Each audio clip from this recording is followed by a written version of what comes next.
And folks, if you listen regularly to this program, you know that one of the things we stress regularly on Stand in the Gap today is the fact that those who serve in elected office are ministers of God. And the word minister is actually the Greek word diakonia, from which we get the English word deacon. And of course, the word deacon simply means servant. So a governmental official is actually, before he or she is anything else, they're a servant of God and a servant also of the people. And again, ladies and gentlemen, we're going to talk momentarily with someone who I believe really embodies is that kind of servant leadership. And that individual is going to be our guest on the program today. Our topic is going to be this: faithful servants, respected leaders, and sometimes unexpected heroes. Well, with all of that, again, I want to welcome you to the program. My name is Dave Kistler. I have with me as co-host today Dr. Gary Dull, a dear friend, pastor for 48 years, and we're going to be speaking with our guest momentarily. He's been in the field of law enforcement for over 30 years. He's one of the most respected men in North Carolina for reasons you're going to discover shortly. And what I'm referring to is an incident that has both distinguished and defined him since it occurred. And his name is Banks Hinceman. He's the major with the Burke County, North Carolina Sheriff's Office, and he's also a candidate for sheriff in an election that's coming up next Tuesday. An election, by the way, that consists only of a Republican primary, since there is no Democrat challenging.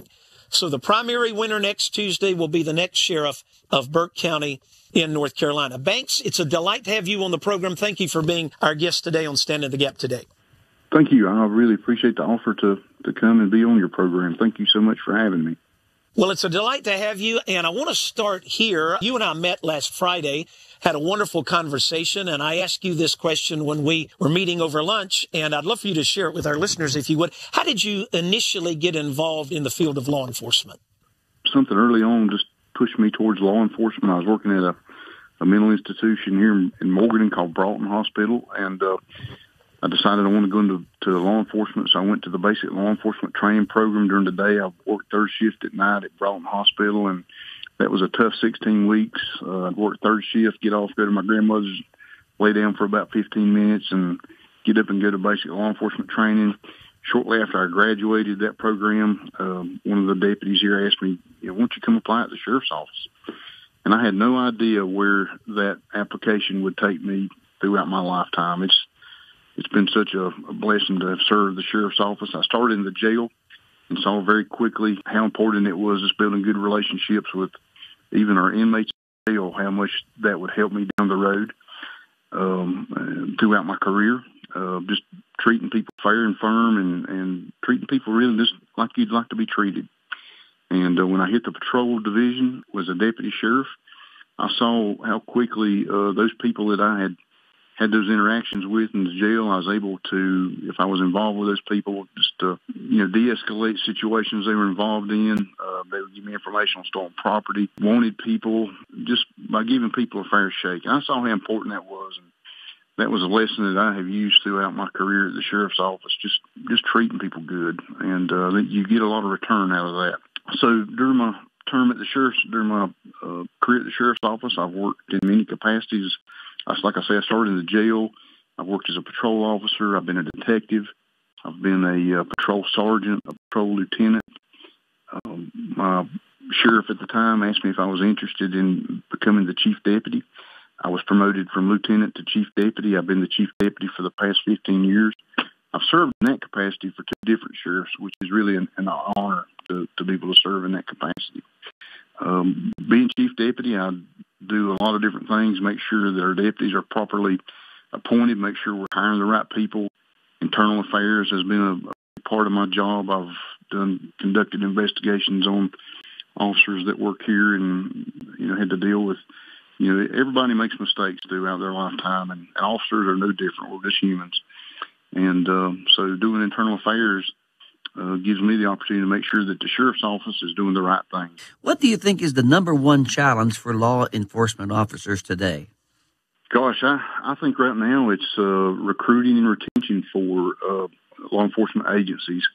In the past 4 or 5 years, we've seen a lot of negativity generated against law enforcement officers, which I have seen a decline in young people wanting to come do this job, wanting to get into law enforcement as a career. So that's part of the struggle for law enforcement today, is finding good people to come look at this as a profession. So that's one of the big challenges. Pay is another thing that we have challenges with. Law enforcement officers don't make a lot of money. You'll never get rich.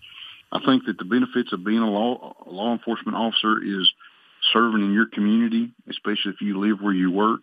You build those good relations with the citizens that you serve. Occasionally you get to help people and, make a difference in somebody's life. A lot of the times you're seeing people when they are at the lowest point of their life, they're a victim of crime. And an officer can take an opportunity to make a positive impact in people's life in those situations. And but I think right now just recruiting people, trying to find the right people to be officers is the biggest problem we're struggling with as far as law enforcement. You're listening to Stand in the Gap today. For more information, visit our website at standinthegapradio.com. Well, ladies and gentlemen, welcome back to Stand in the Gap today. I'm Dave Kistler, joined today by co-host Gary Dull, and our topic is this: faithful servants, respected leaders, and sometimes unexpected heroes. And tragically, what we're witnessing, especially over the last 2 years, has been a demeaning and denigrating of law enforcement as the defund the police movement has taken hold in many areas of our nation and our culture.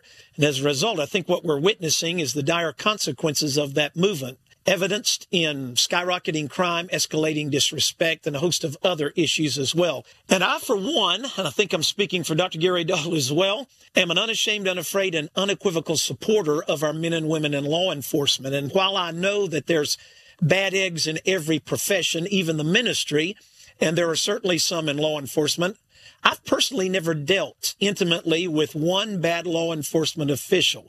And trust me, over the years, I've had a myriad of interactions with those in law enforcement. And to my knowledge, all those with whom I've come in repeated contact or even had as close friends have been the best of the best, and some of them even heroic. Well, today we're conversing with Banks Hinceman. He's the major with the Burke County, North Carolina Sheriff's Office. He's a man who's running for sheriff in the county in an election that will occur 1 week from today, next Tuesday, May 17. And again, that election is unique in that there is no Democratic candidate. So the primary election next Tuesday will be it. And the winner of that race will be the next sheriff of Burke County. So Banks, I know there's a lot on your plate right now. You're covering all of the bases as the major with the Burke County Sheriff's Department. You're trying to conduct a campaign that you told me last week that you're glad it's going to come to an end next Tuesday. But I want to back up to maybe the pivotal moment in your life as an adult man, and that was something that happened on Thanksgiving Day of 1997. Your life took a turn that was unfortunate, tragic, life-altering, and potentially deadly. What I'd love for you to do, Banks, is share with our listeners today a little bit about what happened on that day in 1997. Well, I was responding to a call where of a guy, for whatever reason, had went out and was shooting. Of course, in Burke County, North Carolina, on Thanksgiving Day, a lot of people would shoot. So we're just out in a rural part of North Carolina. So I heard the one officer get the call to go to this shots fired call. So I checked in around. I was a sergeant working that day. And when I got down there and was turning the driveway, the officer said something 1022, which means cancel the call. So as I pulled on up into the driveway, I was already in the driveway. I thought, well, I'm going to pull on up here and see what's going on just to be sure. And when I got there, I noticed the guy was squatted down, and when I started getting out of the car, I realized that he had an SKS rifle in his hands. It was an assault rifle, and 7.62, very high-powered caliber. And I told him to put his gun down, and I could see very quickly it was going. The call just wasn't going right. He turned and started shooting from the hip. I was drawing my gun, and the first round hit my gun and my gun hand. That round actually warped the magazine well on the pistol, made it inoperable. The rest of that round went into my stomach area. Luckily, the vest was able to stop that round. The next round that hit me on where my name tag would be, which is the upper part of my chest. Went through the name tag, through my vest, and I still have that round in the right side of my back. It's in there. I took shrapnel in my arm. Of course, my fingers were from where that round hit my hand. Just really tore those fingers all to pieces. I took another round or part of a round on my left arm that took a chunk out of that. I realized I'd been shot. I was laying face down, and I realized I needed to get up and start moving. That guy had retreated into the house. When I got up, my arm, I couldn't move it. I moved to the back of my patrol car and was looking to get a secondary weapon because my pistol was out of the fight at that time. And I realized that the other deputy had called for help, called officer down. Of course, in a higher risk situation like that, sometimes you're just everything's going 100 miles a minute. And so I called dispatch and told them that I had been shot and to send additional officers that way. And as they pulled up, I had the ability to put different officers into place so we could surround the house so that he could not get out. And I tried to put those officers in tactical positions to where they would be safe while we had that perimeter set up. Once I had those officers in place, the ambulance was on the way, and I knew that they could not get up into that driveway. You had to cross a creek, actually, to get to the house from the main road. And really, you want that ambulance in a safe spot. So I ended up walking out about a quarter mile to meet the ambulance. Once I got there to the back of the ambulance, they cut my vest off. I noticed I had a golf ball or bigger size hole in my chest. My fingers were just not working. My whole arm wasn't working. It just didn't look good. They put me on the back of the ambulance, started working on me, and moved me to the hospital very quickly. So I can remember going to the hospital, and I seen the patrol cars still en route down to that other location. And I was thinking back on my day of Thanksgiving. I said, well, this is the day. I at least got to spend time with my family for Thanksgiving meal. And, Lord, it's up to you. And when I got to the hospital, the doctor come in and said, we expect your lung to collapse at any time. It did not. My wife was able to come there, and as soon as the deputy walked in, he said, you need to let everybody know you're okay. So he handed me the radio, and I knew that those officers were worrying about me. And I keyed up on the radio and said, guys, I'm 10-4. Thank you for responding, and thank you for your prayers and your concerns.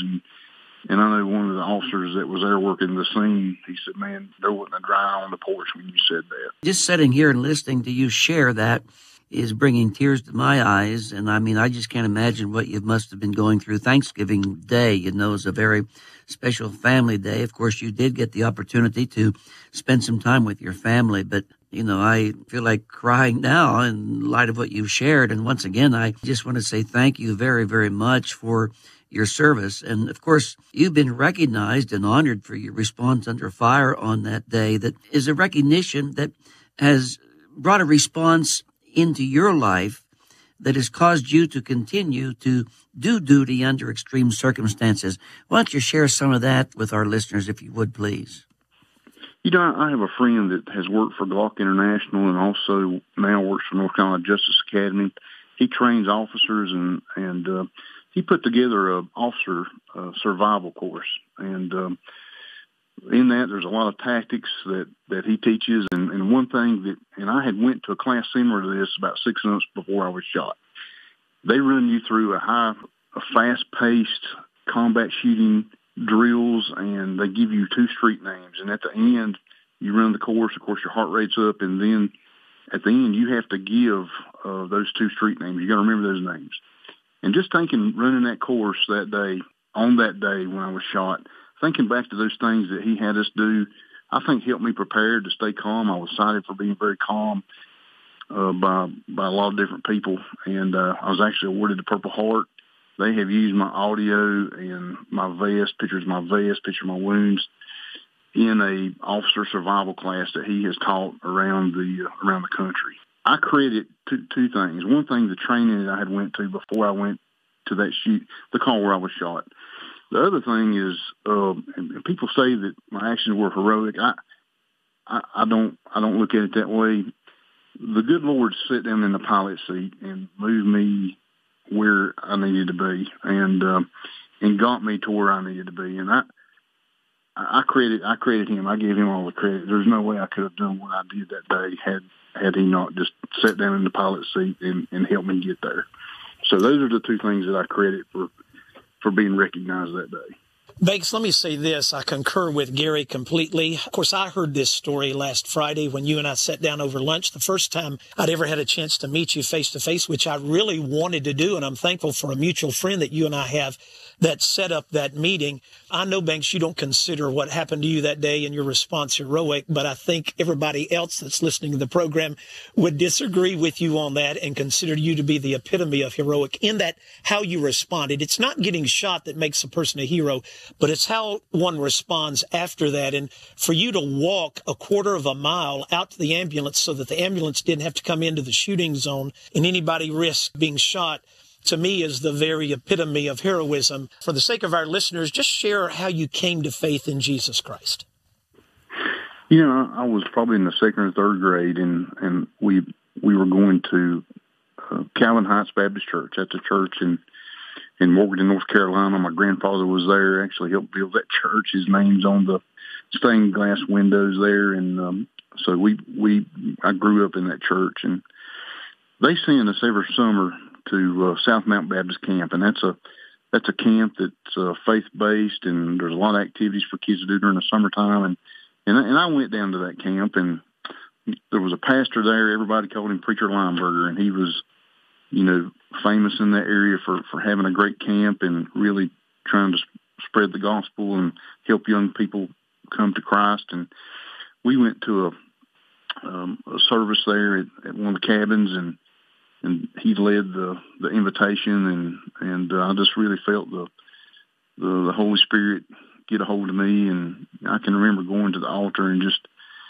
crying like a baby up there. I was under conviction even at that early age, and I accepted Christ down there, but I'll never will forget that Pastor Lineberger, just that positive impact that week, and led me to Christ. And I came back to Calvin Heights and was baptized by our pastor then, and I've continued to go to a Baptist church here in Morgan. I'm currently a member at Zion Baptist Church, and count on my church family for prayers, and definitely not a perfect person. I stub my toe and thank the Lord He forgives me, and gets me in line when I need to be brought back in line. But definitely just in law enforcement, I think it's very important to have a good relationship with the Lord and follow His word and lean on Him during the bad times, because law enforcement officers deal with a lot of negativity, and they see things that probably people aren't supposed to see, and deal with things that people shouldn't have to deal with. And I find myself throwing a lot of that at the Lord's feet, and that's how I've kept my sanity for 32 years, is just relying on the Lord to help me with those things. And Banks, no doubt you see the best of the best and the worst of the worst in what you're involved with. Again, I'm just being blessed by this interview, and I'm sure that our listeners are across the nation as well. I look forward to the opportunity to meeting you one of these days. I have a high respect for law enforcement officers, and today, with the way that many are being treated across this nation, it's a shame, simply because of the fact that I believe that, as Dave brought out at the very beginning of the program, those of you in government, and particularly in the area of government that you're involved with in law enforcement, you are servants of God, according to Romans chapter 13, and certainly we do need to respect you. Now, having said that, training definitely enters into the picture here. So my question to you is, number one, what prepared you to respond how you did on that day? And then secondly, I understand that the recorded radio call that day, that is your response on the radio that you gave to the men, is also used today across the nation as the way that an officer should respond. I'm wondering if you would share that with our audience at this point, Banks. Well, I'm not sure that it's the way. I think that, every officer may respond to things differently.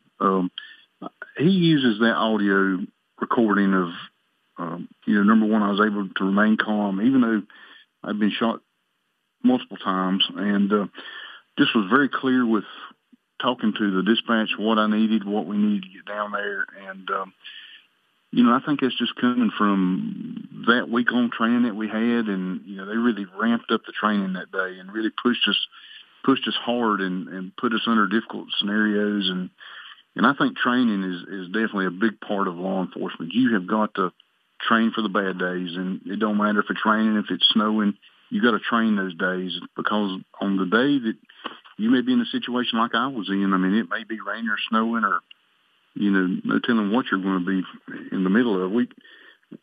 Here we talk about standoffs, things like that. Those are never when it's very nice outside. It's usually when it's very cold or very hot. It's not comfortable at all. But you just got to deal with those things on the day when they come. And but as far as being a hero, there are so many officers that do so many things throughout this county on a daily basis that aren't recognized. And we have a lot of heroes at this sheriff's office. They go above and beyond. They sincerely love Burke County, and they sincerely love the people that they serve. And most of them live right here, and they have buy-in to our county. And they serve this county with, just unselfishness every day. And so I really would like to elevate those officers, because they do a tremendous job every day. But training is huge, and we have a pretty decent training program here. And like I say, they've used my scenario. We've used that same scenario where officers would have their gun hand shot. We'll make them disable their hand and move through different scenarios with their offhand to make sure that on the day, if they lose their gun hand, then they can fight with their other hand. And that's just looking at what can happen and training our officers to deal with those things if it does happen. You are in a sheriff's race in Burke County. That election is next Tuesday, May 17. I'm just curious if you could just give us a quick statement how that's going. How are the people of Burke County, how are the people of Western North Carolina responding both to you and to your run for sheriff? And I mentioned earlier about the negativity against law enforcement for especially the past 4 or 5 years, but I'm going to tell you, really, here in Burke County, we are kind of unique. We are very unique in a way. Our citizens really back the sheriff's office in a positive way. Really, all Burke County law enforcement people will come up and tell you, thank you for your service, thank you for what you do. They will slip up there and pay for your lunch, and you don't know who did it. And so we really do feel supported here in Burke County. I'll tell you that. And just those type of things really make you feel good and feel like that your work and sacrifice a lot of times is appreciated. Over the past since August when I filed, I have had an outpouring of support. Banks, we're supporting you. Thank you for running. We know it's a lot. We thank you so much for running. And they've learned a little bit about me along the way, and I've had the opportunity to meet during this campaign so many other people across this county. I'm humbled to have the endorsement over 700 years of current and retired local law enforcement officers supporting me. That's huge. We had a barbecue. We expected like 1,200 people to show up.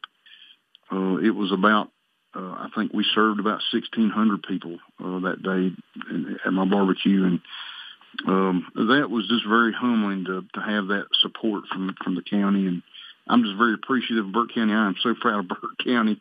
I'm so proud to be a resident here. And I just love Burke County. Banks, I want to ask you this question. We did talk about this in some detail last Friday, so I'd love for you to share as much as you can in just a couple of minutes. What can, and in fact, I'm going to use this word, must be done to deal with the drug problem that may be the number one problem that law enforcement is dealing with now? One thing, a lot of the drugs, especially fentanyl, I think is coming across our southern border. And, that southern border is an artery for dangerous drugs. I know human trafficking. That really, and I know that seems like it's a long way from Burke County, and it is, but a lot of things that are illegal and dangerous to Americans come across that southern border. So one thing we need to do is get that southern border secured.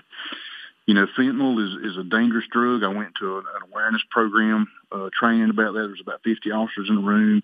They had us tear open a pack of sugar and separate the sugar down to just a small amount of that sugar.